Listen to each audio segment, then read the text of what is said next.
नमस्कार दोस्तों, मैं डॉक्टर उमेश कुमार। आज आपको मैं अमेरिका की क्रांति के बारे में बताने जा रहा हूँ। अब तक जो मैंने पढ़ा है उसके अनुसार जो मध्यम वर्ग था, जिसने व्यापारिक क्रांति, वाणिज्यवाद, जिसकी वजह से राष्ट्रीय राज्य का उद्भव और प्रबोधन होता है, वही इस क्रांति का जिम्मेदार कारक था। मध्यम वर्ग इसलिए कारक बना क्योंकि मध्यम वर्ग की जब व्यापार वाणिज्य आपको देखने को मिलेगा, मध्यम वर्ग जो व्यवसाय क्रांति के अंदर आपको देखने को मिलता है, जब वह नई नई दुनिया की खोज करता है, नई दुनिया की खोज करता है, तब उस दौरान उसे नए नए उपनिवेश की आवश्यकता होती है। ये उपनिवेश की ही पहली परिकल्पना थी जो हमें अमेरिका के अंदर देखने को मिली। आपको मालूम है कि मैंने बताया था कि अमेरिका की खोज कोलंबस के द्वारा की गई, जो भारत को ढूंढने के लिए निकला था। भारत को ढूंढने के लिए निकला, भारत के साथ साथ वो वहाँ पे पहुँचा। वो अटलांटिक महासागर को पार करते हुए आपको अमेरिका के अंदर पहुँचा। उसने नई दुनिया नाम दी और वहाँ के लोगों को रेड इंडियंस कहा। ठीक है, मैं आज जो अमेरिका की क्रांति से पहले जो एक उसका ओवरव्यू देने का, यानी उसकी व्यू रचना जो मैं बता रहा हूँ उसको देने का प्रयास कर रहा हूँ। ठीक है, अमेरिका की क्रांति होने का आपको मैंने बता दिया कि सबसे मेन कारण व्यापारिक वर्ग, मध्यम वर्ग था। ठीक है, ये अमेरिका की क्रांति 4 जुलाई 1776 को प्रारंभ होती है। ठीक, इससे पहले की रणनीति आपको बताने का मैं प्रयास कर रहा हूँ। यूरोप के अंदर जब भौगोलिक खोज, पुनर्जागरण, भौगोलिक खोज होती है, तब ये अटलांटिक सागर को पार करके यहाँ पे नई दुनिया के रूप में अमेरिका की खोज हो जाती है। ठीक है, अमेरिका की जब खोज होती है तो अमेरिका के अंदर जो वहाँ पे इंडिया के नाम से रेड इंडियंस कहा जाता है यहाँ के लोगों को। और ये लोग जो वहाँ पे रेड इंडियंस थे, इनको इंडिया का नाम किसने दिया? कोलंबस ने। ठीक है, कोलंबस ने इनको कहा था। अब कोलंबस जब इस नई दुनिया की खोज कर लेता है, उसके बाद जो मध्यम वर्ग, जो मैंने आपको बताया, मध्यम वर्ग को उपनिवेश की आवश्यकता होती है कि उसका व्यापार वाणिज्य बहुत ऊंचे स्तर पर पहुंचने के लिए उसको उपनिवेशों की आवश्यकता होती है। इसी की पहली परिणति आपको अमेरिका में देखने को मिलती है। ठीक है, अब कोलंबस ने अमेरिका की खोज की। ठीक है, और एक यात्री है इटली का, अमेरिको वेस्पूची। वेस्पूची ये 1501 के अंदर ब्राज़ील गया था। इसी के नाम पे अमेरिका नाम पड़ता है, इसका नई दुनिया के अमेरिका का। ठीक है, वेस्पूची के नाम से ये 1501 में ब्राज़ील का गया। ठीक, इसके बाद जब अमेरिका का उपनिवेश बनाया जा रहा था, उस समय इंग्लैंड का शासक आपका जेम्स प्रथम था। जेम्स प्रथम ने 2 कंपनियां स्थापित की, क्योंकि मैंने आपको बताया था नवीन कंपनियों की स्थापना में पहले सामंतवाद के अंदर आपको मैंने बताया था किस प्रकार स्टोर टू स्टोर एक बंद बाजार के अंदर होती। पूंजीवाद है तो यहाँ पे आपके स्टॉक कंपनी, एडवेंचर कंपनी, ऐसी कंपनियां स्थापित होती है। तो 2 कंपनियों के नाम देखने को मिलते हैं, लंदन और पैलीमेथ। लंदन और पैलीमेथ उपनिवेश बसाने तथा व्यापार करने की अनुमति लेकर यहाँ से निकलती है। क्या एडवेंचर कंपनियाँ होती हैं, तो यहाँ से निकलती है। जैन प्रथम इनको हरी झंडी देता है। ठीक है, कि आप जाइए वहाँ पे उपनिवेश बताइए और व्यापार वाणिज्य को वृद्धि कीजिए। ठीक है, इंग्लैंड का राजा जैन प्रथम 1607 में इसमें जो कंपनी होती है लंदन वाली कंपनी, इस कंपनी का जो नेतृत्व करता है वो है क्रिस्टोफर न्यूफोर्ड। क्रिस्टोफर न्यूफोर्ड 120 अंग्रेजों के अधीन, 120 अंग्रेज इसके साथ में होते हैं, इनको साथ लेके जाता है।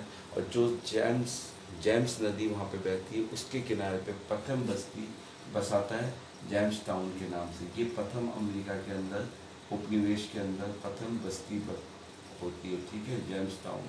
और बसाने वाला कौन है? क्रिस्टोफर न्यूफोर्ड। और इसके साथ 120 अंग्रेज होते हैं जिनका स्थापना करने, और ये कौन सी कंपनी से होता है? लंदन कंपनी से। ठीक है, ये मेरा आपको बताने का एक प्रयास है कि अमेरिका स्वतंत्रता संग्राम, एक छोटा सा व्यू दे दूं, जिसके बाद में मैं वही डिटेल के अंदर चलूँगा तो आपको समझ में अच्छा आ सके। ठीक है, अब यहाँ पे आप देखेंगे कि अमेरिका की क्रांति आपको मैंने पहले बता दिया।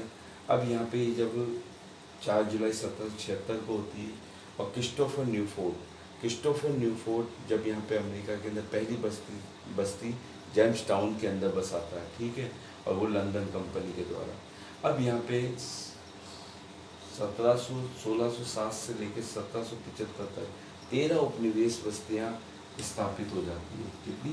13, 1775 तक, जो चालू कहाँ से हुई थी? 1607 के अंदर सबसे प्रथम बस्ती जेम्स टाउन से।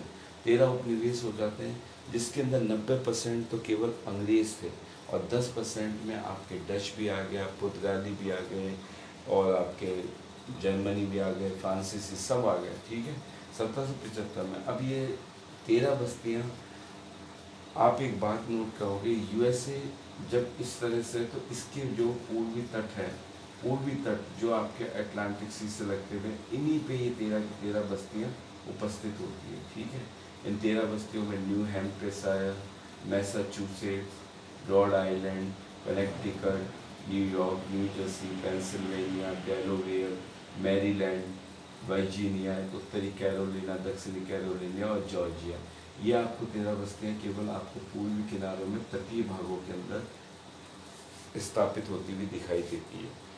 इसके पूर्वी भागों में स्थापित होने का कारण क्या? जब एंट्री की तब यहाँ रुके, उसके बाद जो यहाँ के मूल निवासी है, अब उनका वो पतन करना चालू करेंगे, मारकाट मचेगी, आपस में युद्ध होगा, फिर उसके बाद उनको ख़त्म करके ये लोग वहाँ पे अपनी बस्तियाँ बसाएंगे और परमानेंट वहाँ पे स्थायी निवासी हो जाएंगे। ठीक है, अब आपको ये देखना पड़ेगा कि 4 जुलाई, इसके लिए यूएस के जो द्वितीय राष्ट्रपति होते हैं उनका नाम होता है जॉन एडम्स। उन्होंने क्या, क्रांति का प्रारंभ तो बहुत पहले ही हो चुका था। ठीक है, क्रांति का प्रारंभ तो बहुत पहले हो चुका था, 4 जुलाई 1776 को तो डिक्लेरेशन हुआ था, लेकिन उससे पहले ही हो चुका था कि लोगों के मस्तिष्क व हृदय के अंदर ये बात पहले ही परिणत हुई थी कि हम एक आज़ाद देश, स्वतंत्र अमेरिका की स्थापना करें। एक बात मैं आपको बताना चाहता हूँ कि उस टाइम जो ये उपनिवेश बसाने के लिए अंग्रेज भेजे गए थे, ये या अंग्रेज भेजे गए थे, और जो विदेशों से यहाँ पे लोग बसे थे, वो लोग या तो धार्मिक रूप से प्रताड़ित थे, या फिर किसी प्रकार से वहाँ से निकाले हुए सजा याफ्ता मुस्लिम थे, जिन्होंने ये पूरा का पूरा उपनिवेश अमेरिका को बसाते हैं। ठीक है, तो अब इनको अपने मातृ देश से तो क्या होती है, आकाष्ठा नहीं होती, यानी मातृ देशों से कोई प्रेम नहीं होता, अपने देश से बहुत प्रेम होता है। इसलिए ये पहले से, शुरुआत से ही ये स्वतंत्रता के बिल्कुल प्रणेता माने जाते हैं, यानी अपने को आपको स्वतंत्रता हर प्रकार से, सारी जो वहाँ पे लोकतंत्र या प्रजातंत्र या लोग थे, उन सबको हर तरीके से आज़ादी, उस तरीके की सोच वाले व्यक्ति थे। तो अभी किसी की गुलामी वैसे भी नहीं कर सकते। ठीक है, इसका कारण आपको पहले दिखेगा इंग्लैंड सरकार का नगण्य हस्तक्षेप। नगण्य हस्तक्षेप यानी वहाँ की गतिविधियों में, यानी उनके विकास कार्यों के अंदर, या किसी प्रकार से आपको कैसे कि जिस प्रकार उनके विकास कार्यों में, और आपको देखने को मिलेगा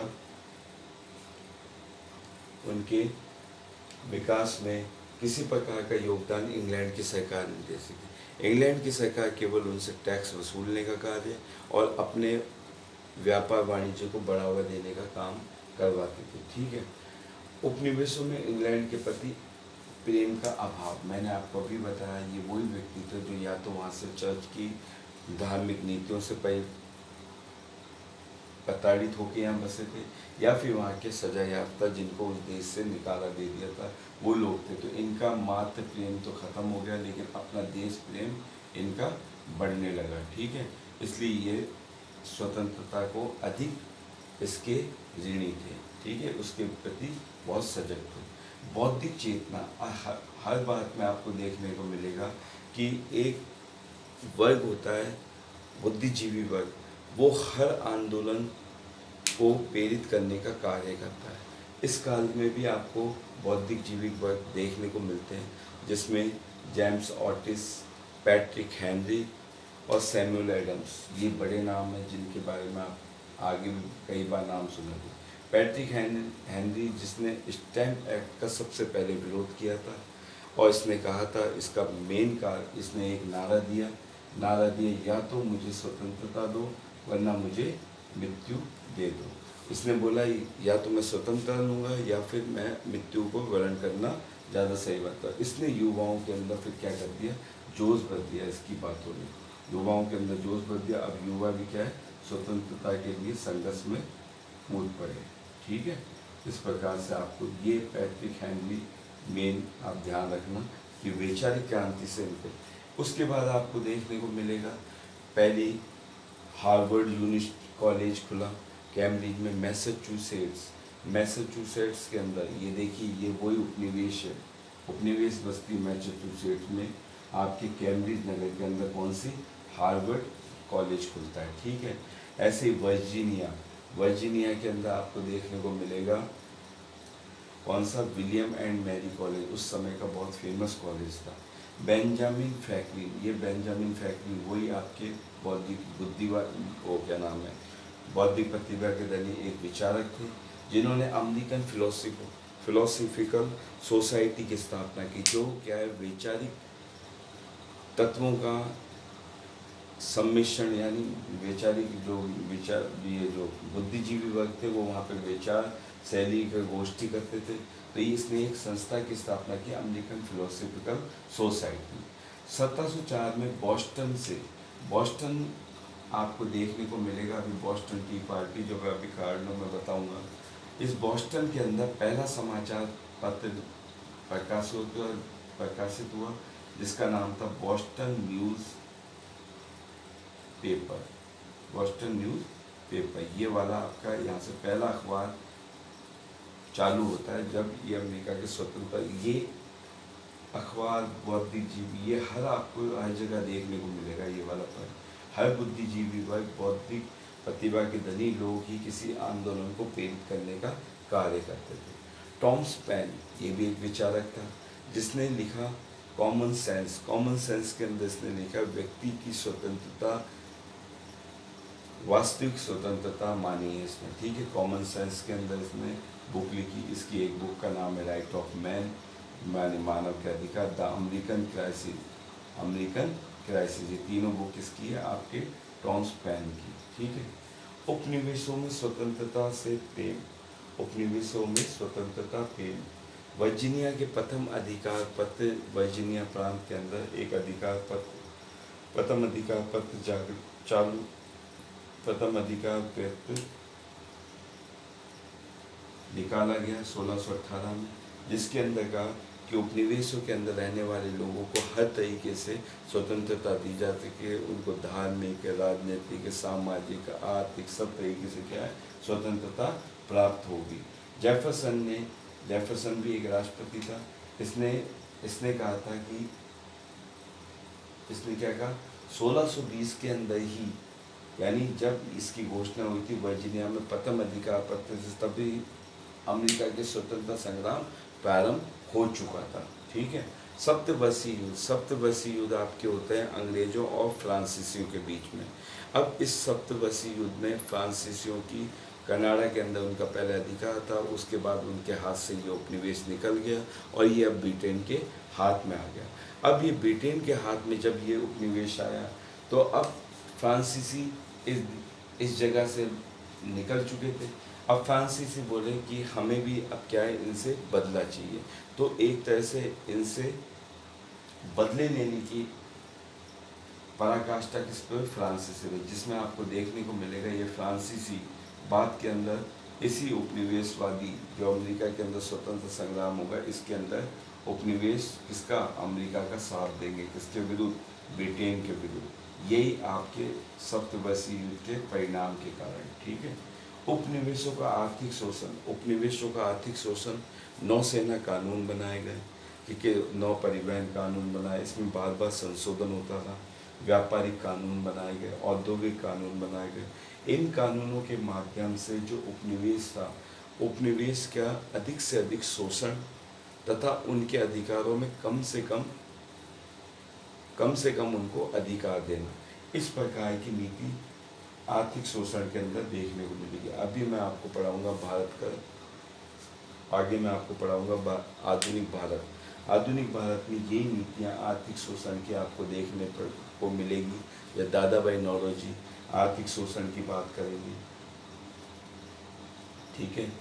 तो आपको ये वहाँ पे भी देखने को मिलेगी, यहाँ पे आपको मिलेगी। यहाँ पे क्या, नौसेना कानून व्यापारी एक्ट, ठीक है। उसके बाद उपनिवेशों के प्रति कठोर नीति। उपनिवेशों के प्रति इन्होंने कठोर नीति, मैंने आपको बताया इन लोगों ने उपनिवेश को एक तरह से अपने उपनिवेशों को अपने लाभ के लिए उपयोग करने का इनका उद्देश्य था, ना कि उनको कोई अधिकार देके या उनका किसी प्रकार से उनका क्या नाम उनका उपनिवेश का अधिक से अधिक आर्थिक शोषण करना था, ना कि उनको किसी प्रकार से वो अग्रसर करना, ठीक है, यानी उनकी उन्नति करना, ठीक है। इसलिए इनकी जो नीति थी वो अधिक से अधिक कर प्राप्त करने की थी। बदले में उनको क्या करते थे, ये अपना एक तरह से उपनिवेश बना के रखते थे और उनका अधिक से अधिक शोषण कर सके, ठीक है। गेनविले, ये दो आपको व्यक्ति माने गए, ये आपके गेनविले वहाँ के प्रधानमंत्री थे, किसके, ब्रिटेन के। इनकी नीति ने अत्यधिक प्रभावित किया इस आंदोलन को, किसको, आपके अमेरिका के स्वतंत्रता संग्राम को प्रेरित करने का कार्य ब्रिटेन के गेनविले की नीति।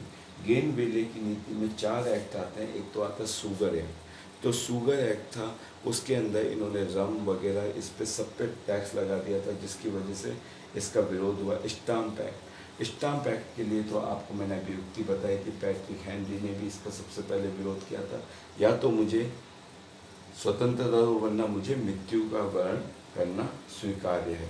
स्टाम्प एक्ट के टाइम में एक नया नारा आया, जिसके अंदर था नो टैक्सेशन विदाउट रिप्रेजेंटेशन, यानी बिना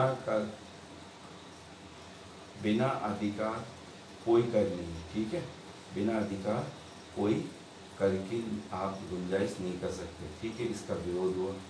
उसके बाद करेंसी एक्ट, यानी उनकी खुद की क्वार्टरिंग एक्ट। इनकी वजह से आप देखेंगे कि अमेरिका स्वतंत्रता संग्राम आपका इन्हीं की वजह से, ये सब कारणों की वजह से, और ये सारी नीतियाँ, इसको मेरे को बताने का उद्देश्य यही था कि आपको जब मैं सीधा उसमें लिखवाऊंगा उससे पहले आपको एक व्यू दे दूं, जिससे आपको ये पता चले हाँ किस प्रकार से ये नीति आपको भारत में भी देखने की पड़ेगी।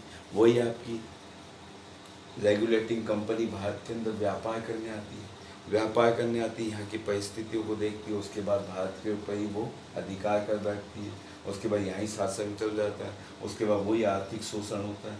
सब जगह इनकी नीति एक जैसी, लेकिन यहाँ पे ये लोग उसी देश से निकाले हुए लोग थे जो उस देश से आए थे, और आने के बाद ये अपने अधिकारों के प्रति सजग थे, ठीक है। और आपको मैंने बताया वर्जीनिया का जो प्रथम अधिकार पत्र था, यही आपका पहले ही सबसे पहले शुरुआत हो चुकी थी किसकी, अमेरिका के स्वतंत्रता आंदोलन की, ठीक है। आपको कैसा लगा आप कमेंट में ज़रूर बताइएगा। नमस्कार।